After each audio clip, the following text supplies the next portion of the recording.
कर्मचारी पेंशन के विरोध में एक पिटीशन सुप्रीम कोर्ट में फिर दायर। प्रधानमंत्री, मुख्यमंत्री, सांसद, विधायक, पार्षद, सरपंच सभी के पेंशन हो बंद। अब विधायकों, सांसदों की खैर नहीं। सुप्रीम कोर्ट में एक जनहित याचिका दायर हुई है। इसे आपके आकलन के लिए भेज रहे हैं। प्रिय सम्मानित भारत के नागरिकों, आपसे इस संदेश को सुनने का अनुरोध किया जाता है और अगर सहमत है तो कृपया अपने संपर्क के सभी लोगों को भेजें और बदले में उनमें से प्रत्येक को भी आगे भेजने के लिए कहें। 3 दिनों में पूरे भारत में यह संदेश होना चाहिए। भारत में हर नागरिक को आवाज उठानी चाहिए। 2018 का सुधार अधिनियम। सांसदों को पेंशन नहीं मिलनी चाहिए क्योंकि राजनीति कोई नौकरी या रोजगार नहीं बल्कि एक निःशुल्क सेवा है।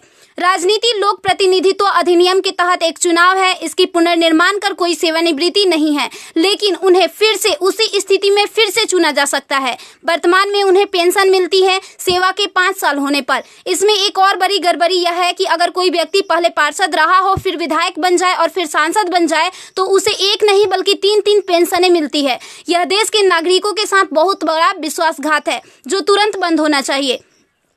केंद्रीय वेतन आयोग के साथ संसद सदस्यों, सांसदों का वेतन भत्ता संशोधित किया जाना चाहिए और इनको इनकम टैक्स के दायरे में लाया जाए। वर्तमान में वे स्वयं के लिए मतदान करके मनमाने ढंग से अपने वेतन व भत्ते बढ़ा देते हैं और फिर उस समय सभी दलों के सुर एक हो जाते हैं। इसके उल्टा जो व्यक्ति अपने जीवन काल में 30 या 40 वर्षों तक शासकीय सेवा कर सेवानिवृत्त होता है, उसकी पेंशन बंद कर दिया जाता है।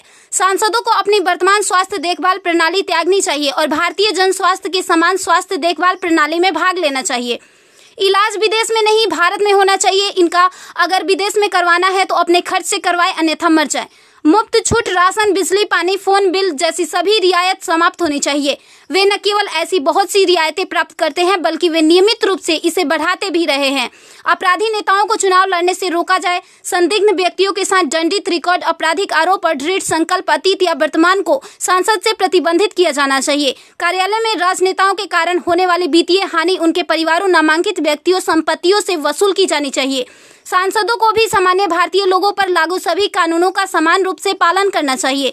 नागरिकों द्वारा एलपीजी गैस सब्सिडी का कोई समर्पण नहीं जब तक सांसदों और विधायकों को उपलब्ध सब्सिडी, संसद कैंटीन में सब्सिडी वाले भोजन सहित अन्य रियायतें वापस नहीं ले ली जाती। संसद में सेवा करना एक सम्मान है, लूटपाट के लिए एक आकर्षक करियर नहीं। फ्री रेल और हवाई जहाज की यात्रा सुविधा बंद हो। आम आदमी क्यों उठाए इनकी मौज मस्ती का खर्च? यदि प्रत्येक व्यक्ति कम से कम 20 लोगों से संपर्क करता है तो पूरे भारत में अधिकांश लोगों तक यह संदेश प्राप्त करने में केवल 3 दिन लगेंगे। क्या आपको नहीं लगता कि यह मुद्दा उठाने का सही समय है? यदि आप उपयुक्त से सहमत है तो इसे फॉरवर्ड करें, यदि नहीं तो बस हटाएं। आप मेरे 20+ में से एक है। कृपया इसे जारी रखें। धन्यवाद। जय हिंद। वंदे मातरम।